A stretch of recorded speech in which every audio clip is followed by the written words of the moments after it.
a great delight to be with you, and what a pleasure to be here in Edinburgh.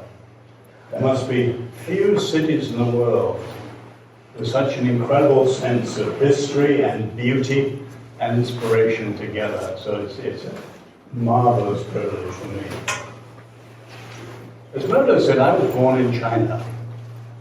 And the first 10 years I was there were filled with war and revolution and plague and death and all sorts of things. The Japanese invasion killed 17 million. To stop them, the Chinese flooded the Yellow River and killed 900,000 of their own people overnight with no warning. We were in a famine in which 5 million died in 3 months, including my 2 brothers. My mother was a surgeon, but there was no food, no medicine.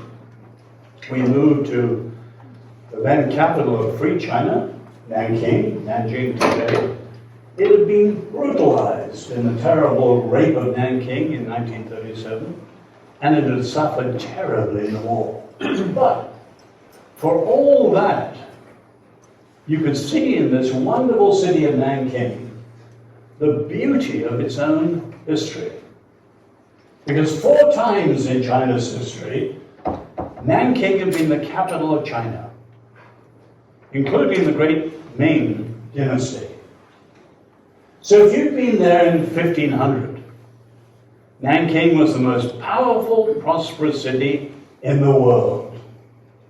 If you looked out from the emperor's throne, he'd sent a fleet of ships to East Africa, 4 times the size of Columbus's ships. There was no rival anywhere.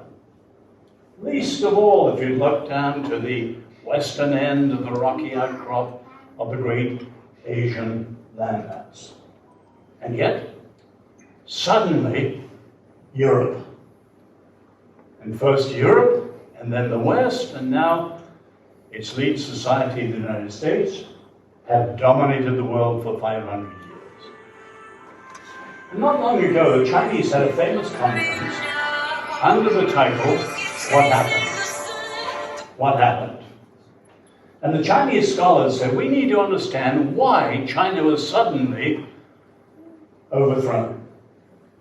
And they looked at all sorts of possible answers. Military power, economic power, legal systems, political systems. But believe it or not, their conclusion was finally that the secret of Western power had been religion. Now, some Jewish scholars jumped in at that point and said, wait a minute, that's accurate, but not precise enough. Because Europe had been Christian since the Emperor Theodosius declared Rome officially Christian in 380 AD, and it had never dominated the world.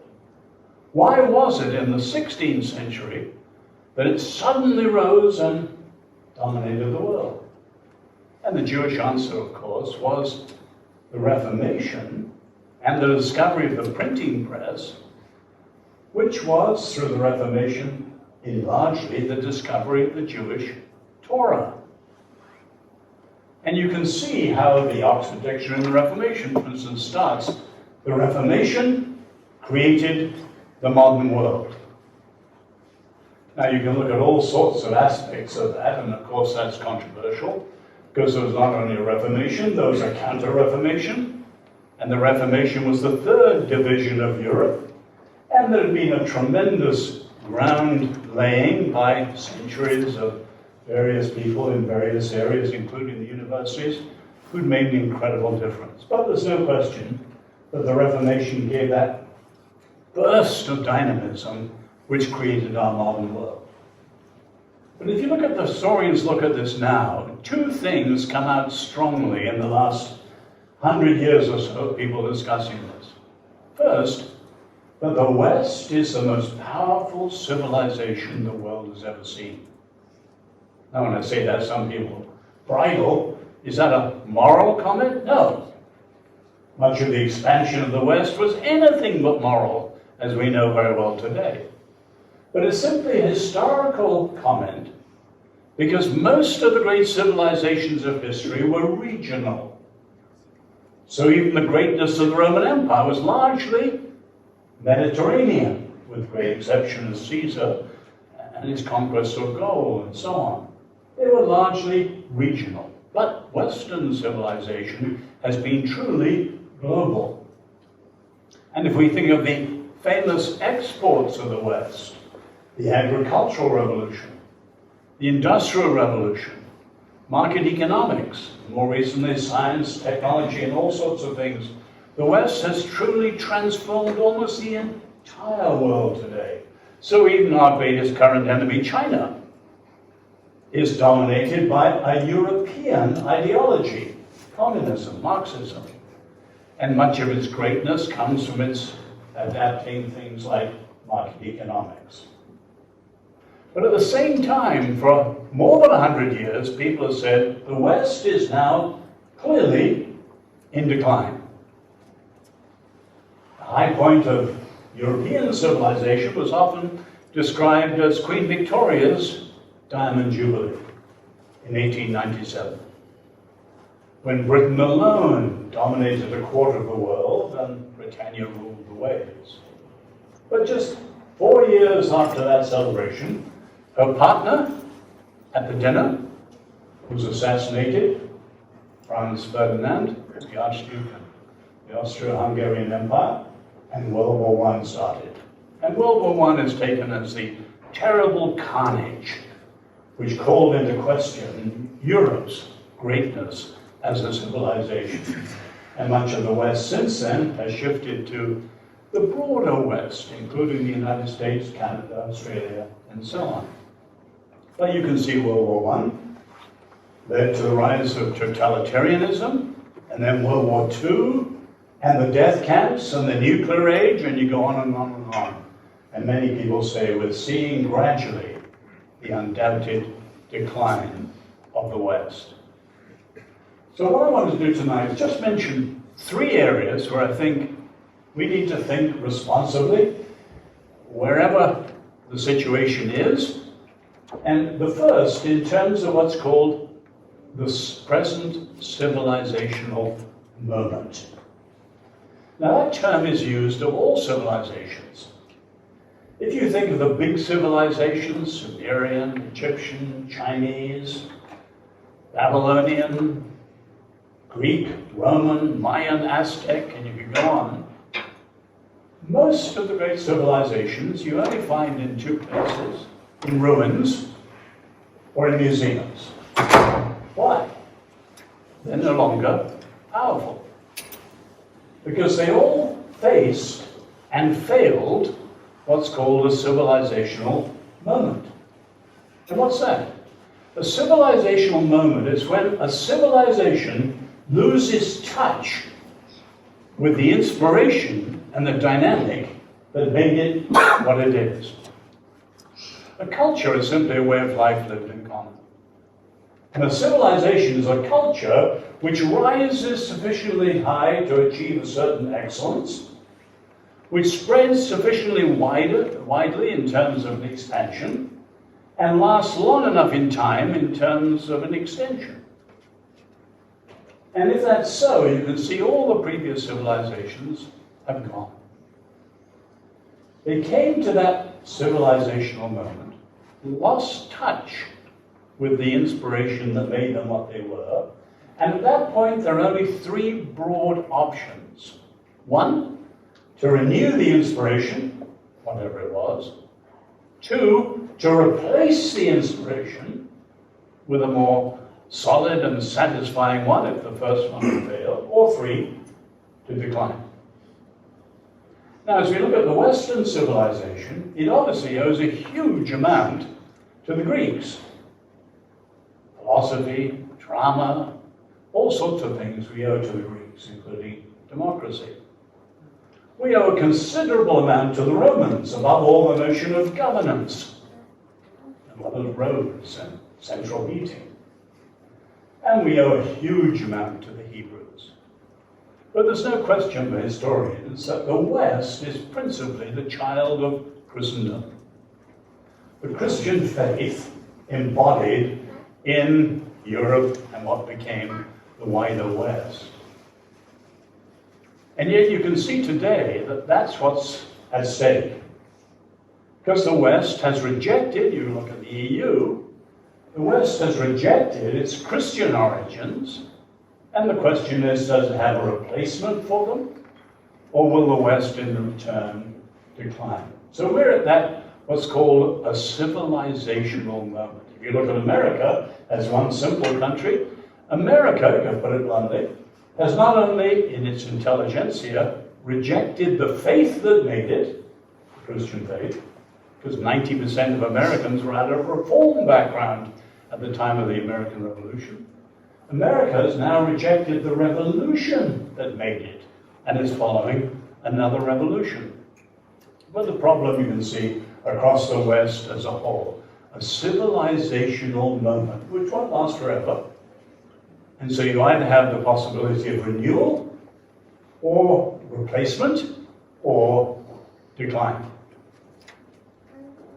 The second point that comes up and needs to be thought through in much greater depth than I have time for tonight, or we have time for together, are the protagonists who are the rivals in this particular moment. Now, as we look at the West, the first great rival to the Christian faith is the secular Enlightenment in the 18th century.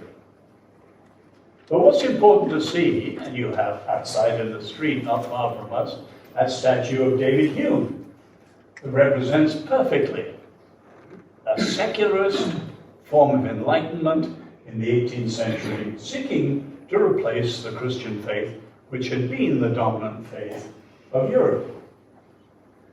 Now, when you look at secularism, there had always been atheists and secularists in almost every culture, but always a minority. Democritus in Greece, Lucretius in Rome, but never the majority.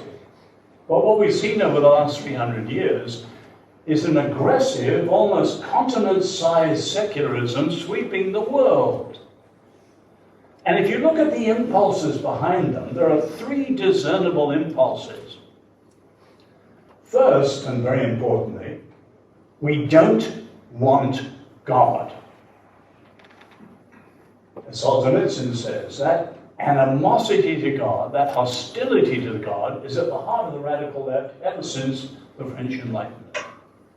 But you can see it in the Enlightenment itself. Denis Diderot, the encyclopedist, gave the cry that was picked up by the Jacobins in the streets: we will never be free until we strangle the last king with the guts of the last priest. A little brutal, but you get the idea. You had church and state thrown an altar in collusion, both corrupt and both oppressive. And the revolution threw off both. And that's French laïcité.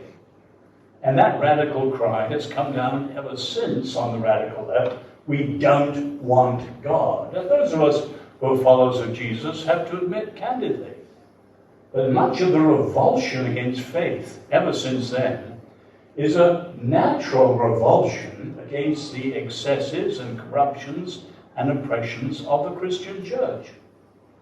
I'm Irish. And you can see the rapid secularization in Ireland in the last generation is in direct proportion to the revulsion against the corruption of the Catholic orphanages and so on. I'm living in the US now, and you can see the same thing through the scandals of Christian leaders that just sicken people and turn them off. We don't want God. The second impulse, we don't need God. This is much more, not the Catholic countries like France, but the northern countries, Reformation countries, which gave rise to modern capitalism and many other things, in other words, became immensely powerful and prosperous. And as we see Moses warning his people in the end of Deuteronomy, it's easy at such times to forget God, because we look as if we've done it all ourselves. The third impulse, much more modern, we can replace God. And you think of the rise of discovery of DNA and everything in biogenetics right down to what we're talking about artificial intelligence today. And you can see the sense that humans are becoming God and we can replace God. For example, the bestseller in the world, Yuval Harari's Homo Deus, man is God. Science can do far better than the Old Testament God, because we are the godlings on planet Earth, and we can now direct our own evolution, and so on.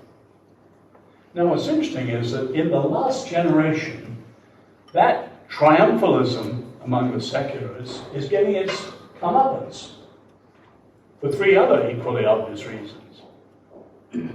First, clearly human beings are more than just reason. The Enlightenment says, the Enlightenment in one word is reason.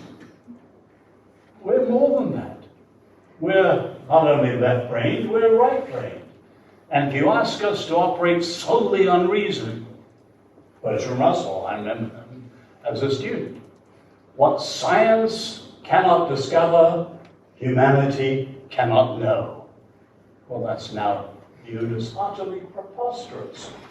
And to try and move solely on reason and ignore other things like creativity and intuition and all sorts of things, including love, humanity just limps.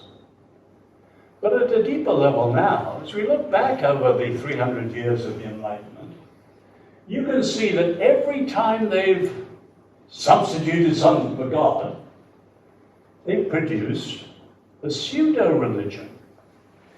And the ideologies since the Enlightenment, including nationalism, communism, and many others, have all automatically created a pseudo-religion, which is often inadequate and almost always oppressive.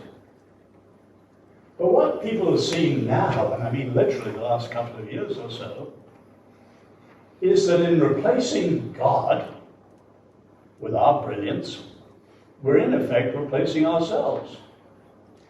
And you think of all the discussion of AI. So even Yuval Harari, whom I quoted a minute ago, he was one of those who said in the last month, we must regulate AI, or AI will regulate us. And you're back to the place where C.S. Lewis warned of a long time ago, the potential for the abolition of man himself by men.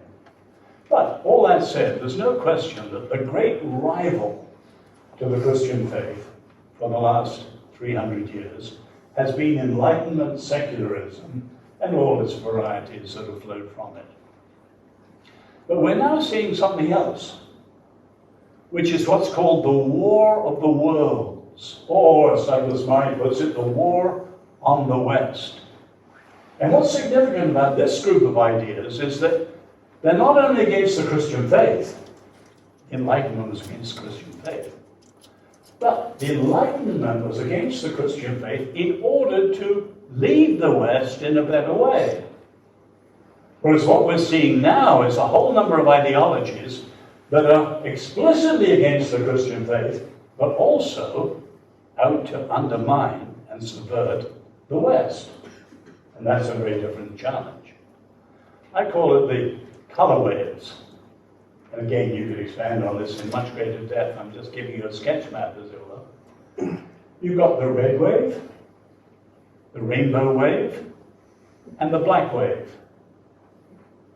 The red wave, of course, is all the varieties of Marxism.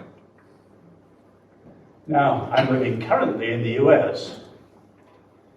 Many Americans completely ignore the red wave because they think of the challenge of Marxism as classical communism. Soviet Union fell, communism is dead. No. What they're facing today is not classical Marxism, but cultural Marxism, or neo-Marxism, or Western Marxism, or some people call it user-friendly Marxism, or simply wokeism. Now, it's a very different kettle of fish. It goes back to a gentleman called Antonio Gramsci, who sat in jail under Mussolini, trying to figure out why Marx didn't quite get it right.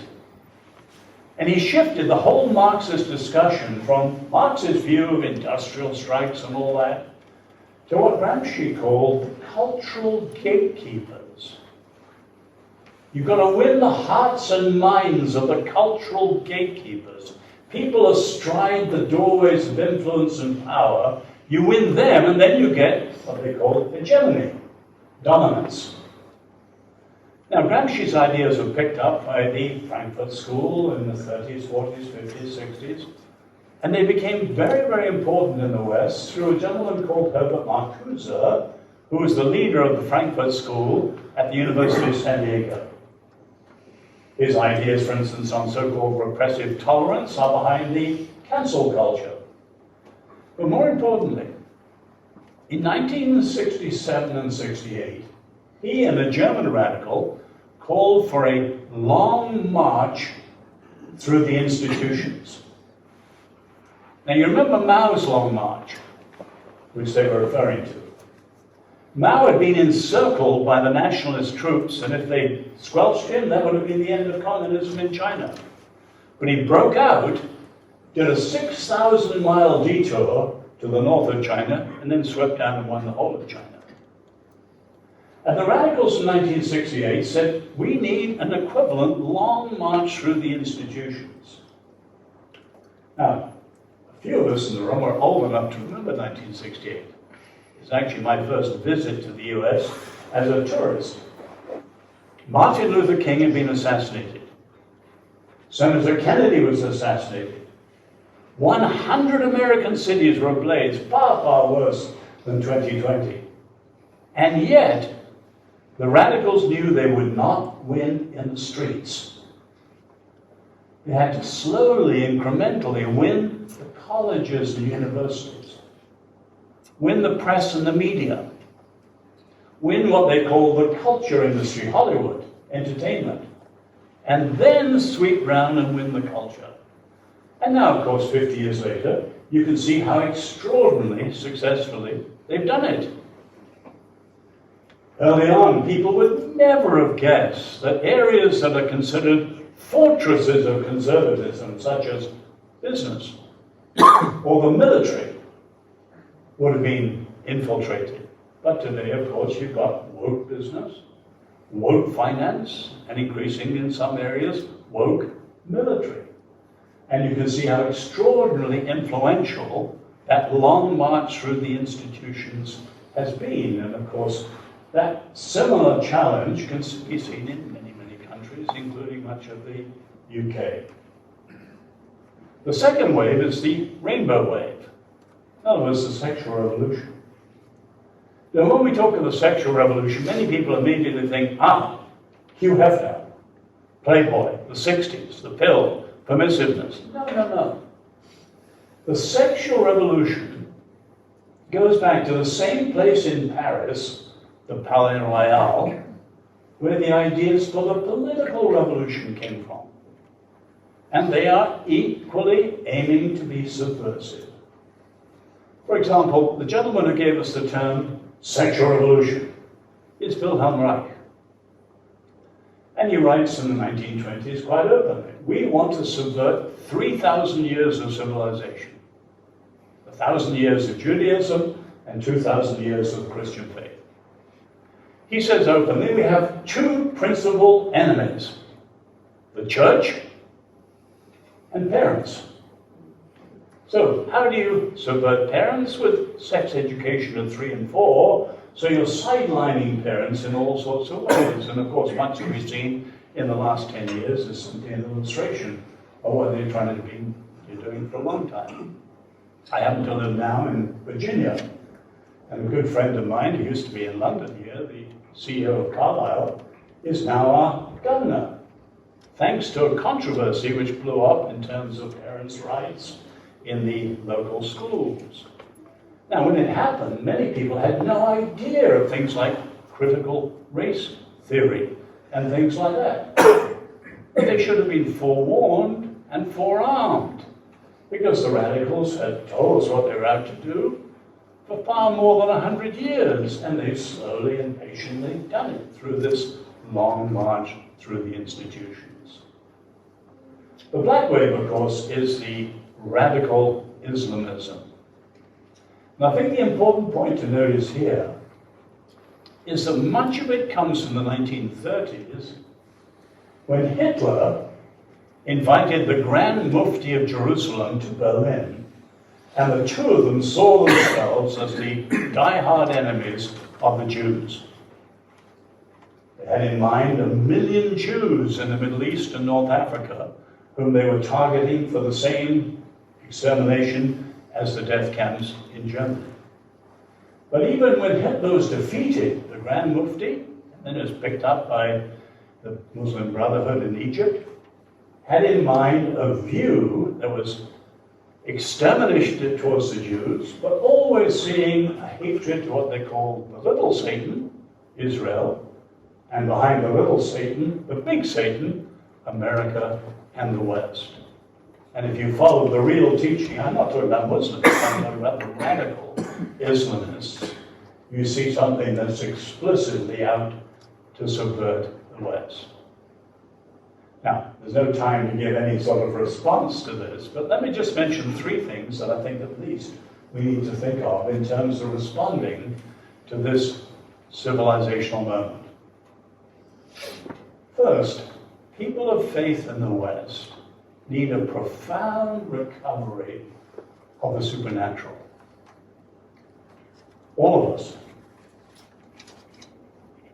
Peter Berger, the great social scientist, he describes the modern world as a world without windows. Now, if you think, in the traditional world, you didn't need to be Jewish or Christian. You could be any religion you like, including followers of witchcraft or animists. But they all believed that the unseen was not unreal.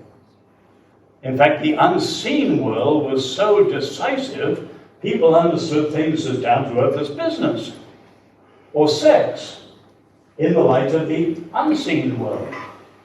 But the feature of modernity, what is unseen, is unreal. What's the real world downtown? Business, politics, science, technology. That's the real world. The rest is unreal. Now, of course, that's not the biblical understanding for Jews and Christians. It's not the understanding of our fellow Christians in Africa or Latin America or Asia, because they're much closer to the world of the Bible itself. And you can see that many Western Christians are actually almost atheists unawares, or what's called functional atheists. And the reality of that supernatural world is simply not there. Now that's incredibly important for many, many reasons, but above all because the central issue in a civilizational moment is reality. In other words, when there's a crisis, as there is today, people instinctively think of the Christian faith in terms of credibility. Trinity Forum, Kenneth was telling, was proud to host that debate between John Lennox and Christopher Hitchens. Wonderful. The central issue is not credibility. Whether it's Jewish champions or Christian champions like John Lennox, there's no question the credibility of the faith is well defended today. That's not the central issue. It's important, but not central. More important is the idea of what's called plausibility. Not is the faith true or not, but does it appear or seem to look true by the way people behave? As I was hinting earlier, if you look at the scandals of the church or the oppressions of the church, people are turned off. But even that's not the deepest issue. It's not credibility. It's not even plausibility, important though that is. It's reality. Now, obviously, my background is in social sciences. You have endless opinion polls. Americans are obsessed with opinion polls. Opinion polls only tell you how humans are behaving. Do they do this or do they that? Do they attend church or go to Bible study? They pray or, all you're looking at is human behavior. But in a civilizational crisis, the issue is not the way we behave. It's are we in touch with the reality we say is the ultimate reality. Now, of course, for the Eastern religions, the ultimate reality is an impersonal ground of being. For our secularist friends, our atheists and so on, the ultimate reality is chance. But for those of us who are followers of Jesus, the ultimate reality is an infinite, personal, transcendent God. And the question is the church in touch with that reality or not? Now that, of course, is what shapes things like revivals. And revivals are part of the dynamics in which God enters history. And when his people stray or go cold, he brings them back through awakenings and revivals. And you think even in the West, here, say in the UK, my ancestor Arthur Guinness came to faith through John Wesley. But that first great awakening, the 1739 onwards, it contributed to the American Revolution. The second great awakening in the 19th century led to hundreds of reforms, including supremely the abolition of slavery. We are deeply in need of revival and awakening today. And we've got to take seriously our great need as followers of Jesus in the West is a recovery of the supernatural in reality for everyone who believes. The second thing we need to take seriously and wrestle with is a restoration of the countercultural. A restoration of the countercultural. As our Jewish friends point out, the rabbis teach, what is the first word that God tells to Abraham? It's negative. Leave. In other words, they say, Abraham is called to break with the three great forces that shape us all: country, culture, and kin, and follow the call of God. And from then onwards, whether it's the Jewish experience or whether it's our Lord himself, follow me, follow me, follow me, and so on, to follow Jesus is to be countercultural, to be in the world, but not of the world. Or as the Apostle Paul says, we're not conformed, we are transformed. Or as St. Augustine says, we're living in the city of man, but we are members of the city of God. And you can see down through history, when people of faith are countercultural, there's a tension with society around them that becomes a culture-transforming tension and helps Christians to produce a powerful culture. And yet today, the church has almost lost its countercultural stance. I happen to be an Anglican. You look at the Church of England and how it's kowtowed, for example, to the sexual revolution in ways that are absolutely disastrous, even on down the line. We need to recover our countercultural stance, which of course includes the cost and maybe the sacrificial cost of living faithfully in our world. The last thing I think we need to explore, and you can add many, many others, these are just samples as it were, we need to rediscover the biblical view of leadership.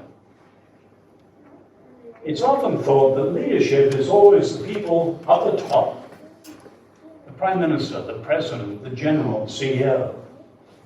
Whereas the biblical idea much more, and the Jews have kept this alive far more powerfully, leadership is each person in their sphere, at their level, taking the initiative and the responsibility to do what needs to be done right in front of them. And often a great example is a gentleman in the Bible called Nahshon. Now, I hardly noticed him. I think he's the son-in-law of Aaron. But what he does in the Bible is not particularly significant. But in the Jewish tradition, which is wider than the Bible, Nahshon was the first man who strode into the Red Sea. Now think back for a minute. The Lord was going to send his wind to drive back the waters. Moses was to hold up his staff so that it would happen.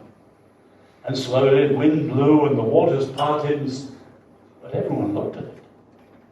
No one wanted to be first to go in. And in the Jewish story, Nahshon was the man who said, if the Lord has said that, I'm going. And in their understanding of the story, Nahshon was up to his neck before the water started to go down. But seeing him stride forward, they all followed. And he's to them a great example, and you could have other biblical examples too, of people who take the initiative and the responsibility to do what needs to be done in their sphere, at their level, wherever they are. Now, of course, we need leadership at the highest level too. As Max Dupree used to say, the leader is the person who defines reality and shows the vision. And we deeply need that today, not only in the church, but in the West, in every area. And living in the US, I often say to congressmen I know, much of your politics is trench warfare. A kind of game of whack-a-mole. Problem here, slam. Problem there, slam. Our English word strategy comes from the Greek word for general. Rather than trench warfare, we need people who understand the battlefield and have a vision for the whole system and so on. And we deeply, deeply need that today. Let me just finish with a story that my wife and I love, which encapsulates this well. Some of you may know the name Derek Prince, a great Bible teacher. But when he left Cambridge University, he was an atheist.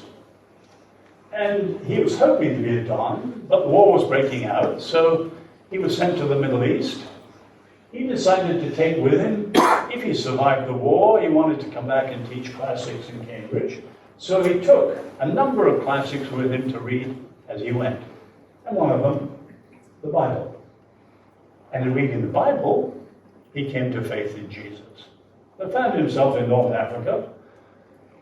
No church, no fellowship, no chaplain, nothing where he was. And in the middle of the most demoralizing British retreat in our British history.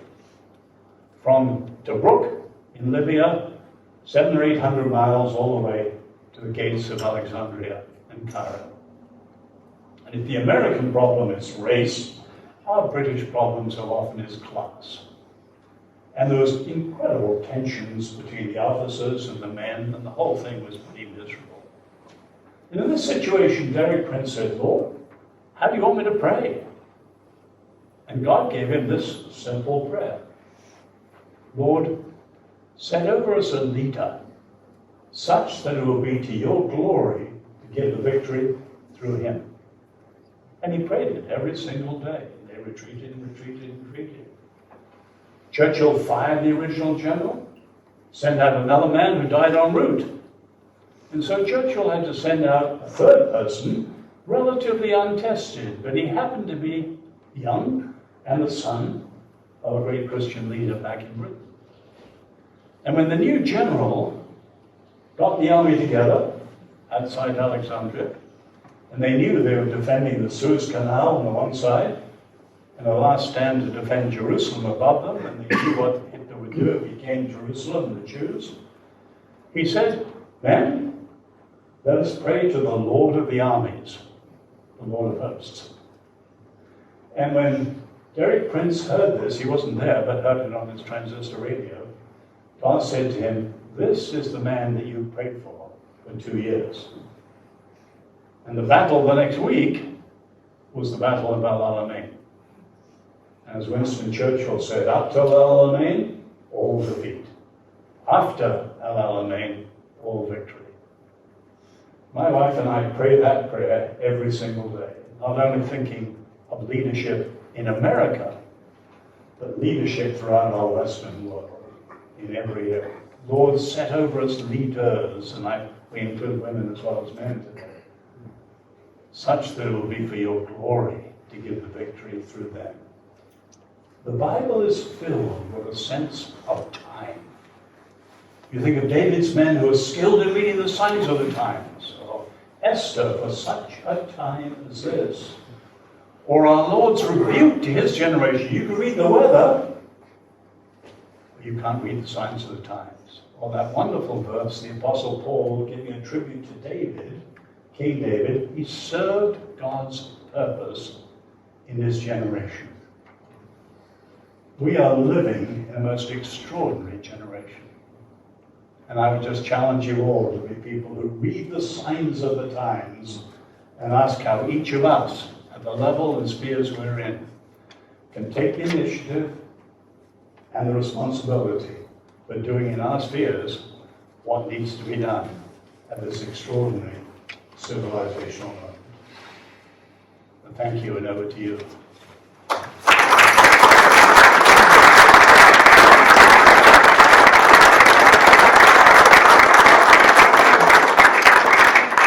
Well, ladies and gentlemen, I think you would agree that was a remarkable tour de force and a huge amount of ideas in there for us to think about, and all delivered without a single note on the lecture, which is incredibly impressive. But we've got a few minutes, so I'm very happy to see some questions from the audience. I already see John Mason, who I know will always come up with a lively question. So John, you kick off, please. Thanks very much, Murdo, and thanks to others. That was fabulous. This point about present civilisational moment, and you said we're at that and we've got a choice. I just wonder, do you not think we're past that? Sorry? Do you not think we're past that we are declining?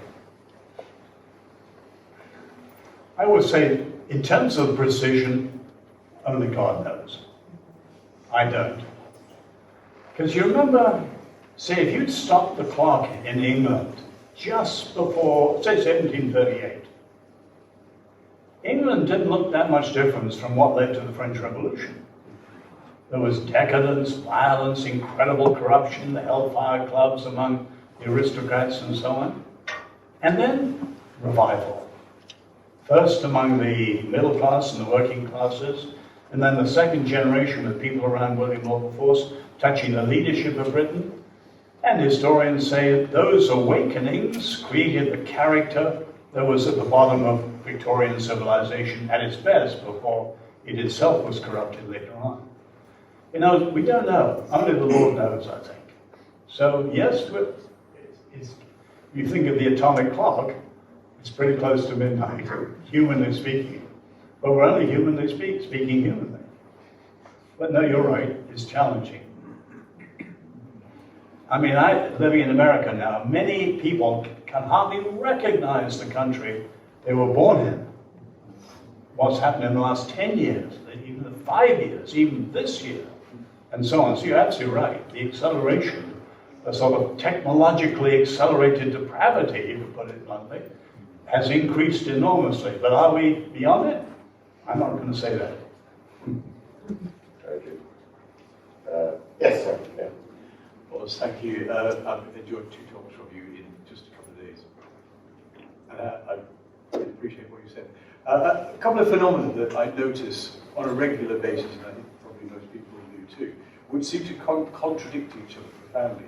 One is a kind of relativism, in which everything is reduced to people's personal perspective of opinion, and the idea is that everyone's opinion needs to be respected and acknowledged and so on and so forth. It seems to be very powerful. This is in a school context that I'm speaking from. And the children will always tell me, oh, well, it's just opinion. Everything's just opinion. That's one phenomenon.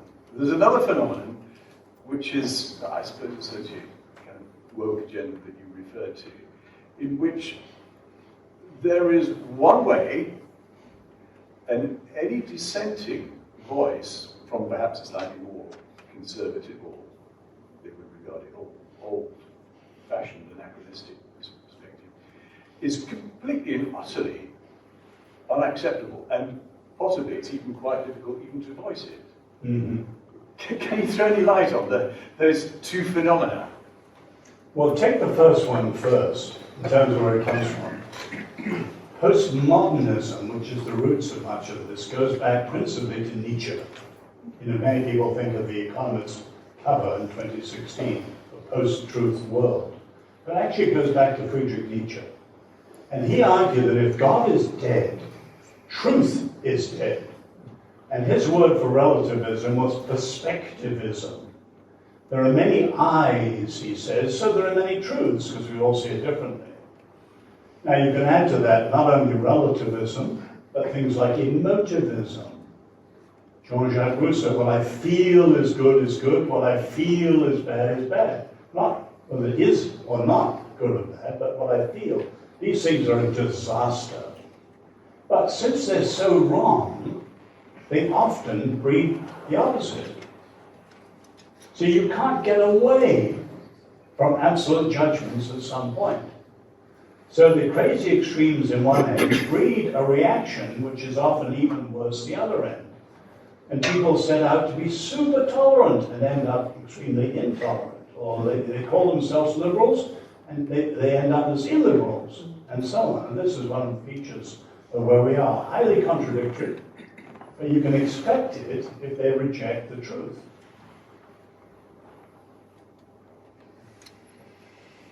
Yeah, sorry. To what extent should the church in the West think about its own long march? Not to say it's an either or between kind of revival and the prayers and expectancy, but the same kind of patience and for better purposes, but similar tactics in terms of thinking about recreating institutions that are seeds that grow over time and have an influence beyond, the individual. Yeah. No, a good point. But I would say we don't follow the long march. That's Mao. We follow our Lord. We're called to be salt and light, which are symbols of engagement and penetration and transformation and so on. So I didn't have time to mention it, but if you look at the great historians of civilization, above all Arnold Toynbee, whom I met as a student when I was here, and not here, but in London University, or in Harvard, people like Peter and Sorokin, they all say that what's critical in civilization, both in its rise and in its fall, is whether there is a creative minority. Because a civilization is not a matter of majority, ever. It rises because of a creative minority, and it will fall because of the lack of a creative minority.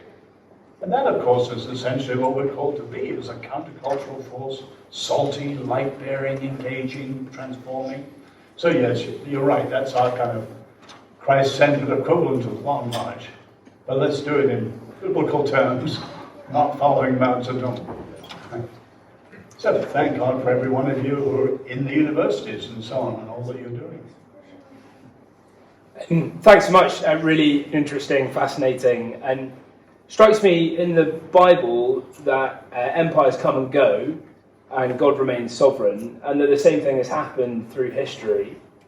And I wonder to what extent we should equate the Western civilization with the kind of faith of the gospel, and whether if Western civilization is in decline and does fall, what we as Christians should be doing. We should never equate a civilization with the church. So, just take a couple of examples. You take Christendom proper in the Catholic era, it was highly corrupt and incredibly oppressive. So the notion error has no rights is utterly appalling and nothing to do with the Bible. And the Reformation threw all that out, thank God. No, or take something in Protestant terms. My parents were medical missionaries.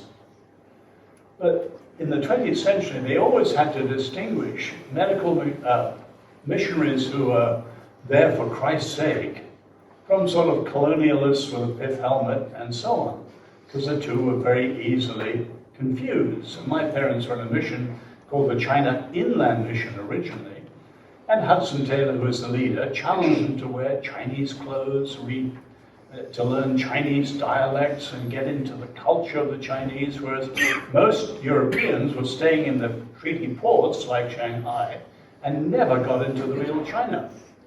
But they did that to really show the importance of the incarnation. God became one of us to reach us, and so on. But you can see in the 19th century that clash between colonialism and real mission, and it was a more modern equivalent of the Catholic confusions earlier. So, yes, Western civilization was a Western historical embodiment of the faith as it was lived in Europe and the West. That doesn't mean it was right. I mean, hopefully, each of you who are following Jesus, you are an embodiment of the Christian faith as you understand it. Do any of us think we're perfect? I certainly don't. You know, I'm a sinner like anyone else. And that's the same as civilization. So we should never confuse the church and civilization or culture.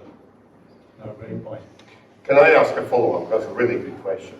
Every civilization in human history has eventually collapsed. And if you've read, I don't know if you've read Robert Harris's book, The Second Sleep, a novel published last year, but it's based upon the premise that our Western civilization collapses due to some sort of cyber attack. Everything just falls back to an agrarian economy. So do you think, given history, the collapse of Western civilization is inevitable? Well, every civilization collapses in a fallen world at some point, yes. But we needn't be, we are not determinists, we are not fatalists. There is choice, there is freedom. You know, I put before you blessing and cursing, life and death, choose life. And I think, you know, so we've got to be faithful in our time and believe to the Lord the outcome. Now, you could say, hypothetically, say the West collapses altogether. Thank God for the strength of the global South churches. They are magnificent. But we've got to want, some people just put all their hope in that. And I say yes. What's done in the church in the West is modernity, caving into modernity. The global South is better off because they're further behind. So as they develop and become modernized, they will face the same challenge we did. So we've got to say to them humbly, don't do what we did. But it could either be, and this is hypothetical, that we collapse and the global South flourishes. Or it could be that we are revived by the Lord's grace, and joining with the global South, we can counter the autocratic countries like China and point the world forward to a more human-friendly future based on biblical principles, which it is. I'm not saying that I have no idea, only the Lord knows. But we have choice today. We are free and responsible. I think that's the point. Okay, time for one or two final lots. See, everybody puts their hands up and we're about to run out of time. So what we'll do is we'll take 3 or 4 questions together. Is that all right? We'll just buzz around people. We'll start with the gentleman here. Yeah, I was curious what you talked about with the supernatural. We need to recover the supernatural, that's the unseen. But then I also see a lot of interest in New Age and Wiccanism, etc. Or like what Carl Trueman talks about is the rise of the psychological self, which is necessarily unseen because it's about my feelings, my emotions. But I imagine that's not what you have in mind with the kind of supernaturally unseen. So I'm curious, what's the difference and why does that difference matter? Okay, so hold that thought and we'll take a few more questions. We'll try and do them. John Lennox is terrific at bungling. I'll remind you. All right.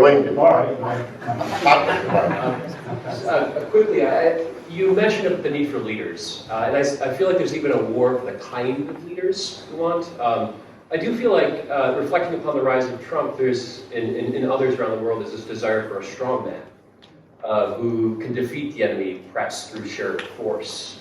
And then there's other leaders who are better at engaging people in dialogue. So with that in mind, in your 3 waves, do you see, what kind of leader do we need? And do you see leaders who can dialogue better with those 3 waves to answer the kinds of critiques they're raising which may be valid? Let me pick up those 2. Okay.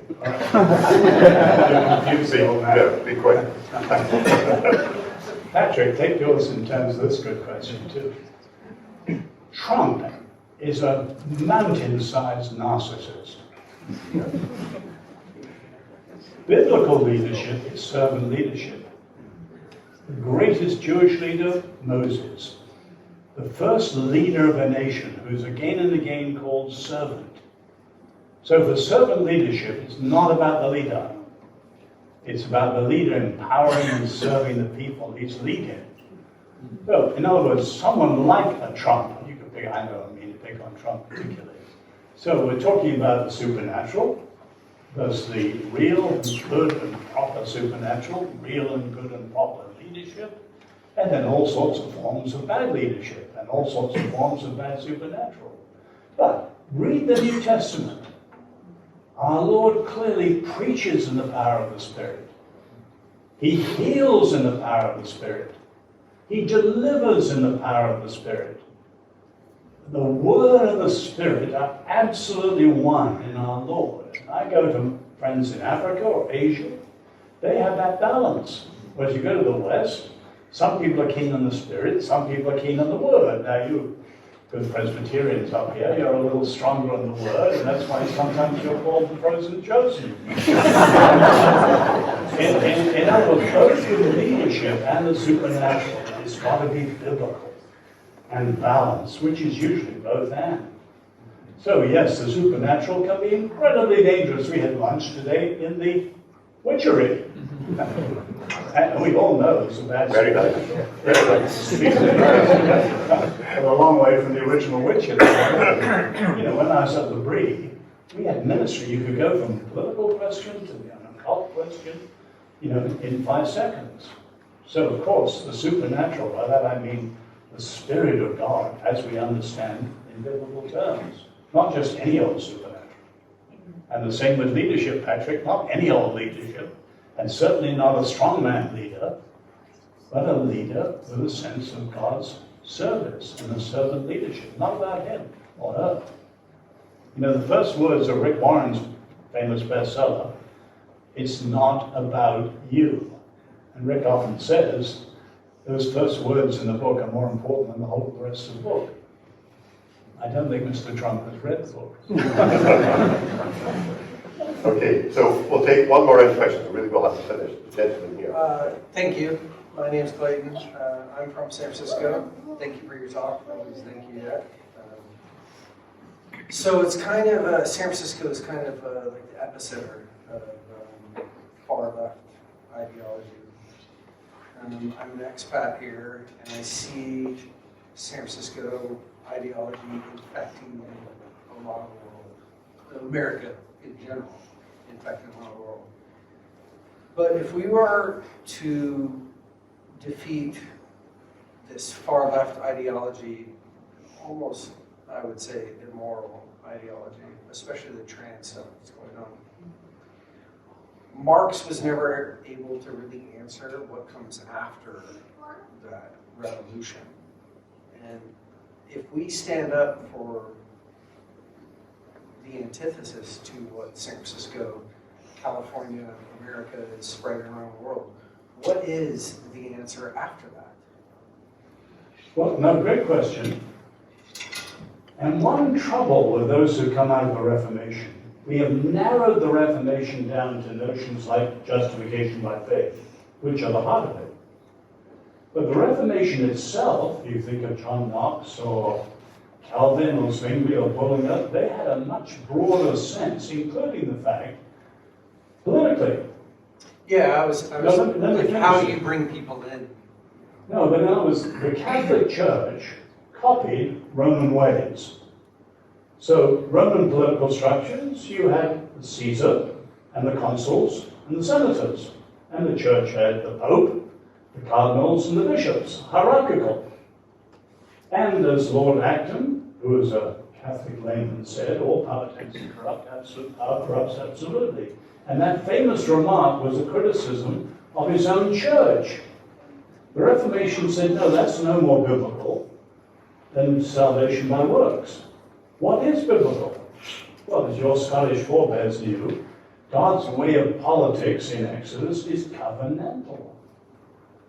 And they explore the founding of God's nation as you see in Exodus and Deuteronomy. And there are umpteen lessons there. In other words, the Bible is concerned with how we live well together as a community. And we've got to rediscover part of the communal and the social and the political and not just the personal. I mean, it's so divided in the U.S. now. There's one. It's so divided in the U.S. now. I agree with you. Yeah, but We have to bring communal. Yeah. Well, we've got to say, America's as profoundly divided as at any time since before the Civil War. Well, why? Some blame Mr. Trump, some say it's the social media, some say it's the Californians against the Heartlanders, all sorts of reasons. But Well, one of the things that you said earlier that I fully agree with, we've lost values. yeah, but far worse than that, we've got a different source. In other words, the deepest division in America is those who understand American freedom from the perspective of the American Revolution, which is largely biblical. And those who understand America from the perspective of the ideas coming down from the French Revolution, which are anti-religious and anti-biblical. And that deep division, but the big difference in the 1850s, you've got no Abraham Lincoln. Right. Can I ask you a question that follows on from that community thing? Are you aware of anywhere in the world, right? I'm not talking about UK, I'm not talking about US, I'm talking about everywhere, India, Africa, Latin America, wherever, right? Are you aware of anywhere where there's any moves in cities to have Christian libraries that are available for the public, presumably for the Christian public, where you can go, read church history, read apologetics, read practical theology, whatever. Are you aware of anywhere in the world where in cities there's a move to have a Christian library accessible to, foremost, I suppose, the Christian public, you know? Yeah. You know? Certainly not on the scale that Andrew Carnegie did for history. Now, there are lots of cafes or churches with reading rooms and cafes that provide places for people to think and so on, but not on the scale you're saying. Yeah, I'm not aware of it. Right, and what other two? I see one more. Gordon, did you have a question? Yeah. Right, just very quickly, and then what, gentleman over here, that's it. Okay. It strikes me that we've been here before, at least Christendom has been here before, which is the collapse of the church around the Mediterranean, particularly North Africa, Middle East. And presumably it could have happened in the Middle Ages with before the Reformation. So I was just wondering what lesson we can learn from the collapse of the church previously in North Africa and in the Middle East, and whether there's anything relevant to the situation we're in now. Well, I think that before all the revivals you can say, I mean, Americans tend to think the coming awakening, and we do this and we, no. All we contribute to an awakening is need and prayer. The Lord does what has to be done. And I think we're bankrupt, much of the church today. We're pathetically weak. So the need's there. The prayer is growing, thank God. That's one of the responses to COVID. There's a lot more prayer in the circles I know than there was before. So we bring need and prayer, and we look to the Lord. Will He give us a revival? I don't know. That's up to Him and His mercy. Right, very last point, gentleman. I just wondered if, as well as trusting God, that He'll be faithful to move, whether we need to, in your opinion, to think more, perhaps prepare more for the prospect of suffering and persecution. You know, Scotland is, among other things, the land of the Covenanters, and for resisting an oppressive state in the name of Christ the King, many of them paid the ultimate price. They had to preach in the fields, run from town to town. There doesn't seem to be a whole lot of discussion of that possibility. Do you have any thoughts on that? Well, that's clearly part of what our Lord told us to expect. Faithfulness and following Him. Anyone follow me? Pick up his cross and so on. So it's at the heart of discipleship and our calling as followers of Jesus. And we can see in times of decadence, decline and decay, take, say, Bonhoeffer's teaching in Germany. You know, we may go through that, I don't know. But certainly we've got to be prepared to count the cost. Well, ladies and gentlemen, I think you would agree that's been the most fascinating of evenings.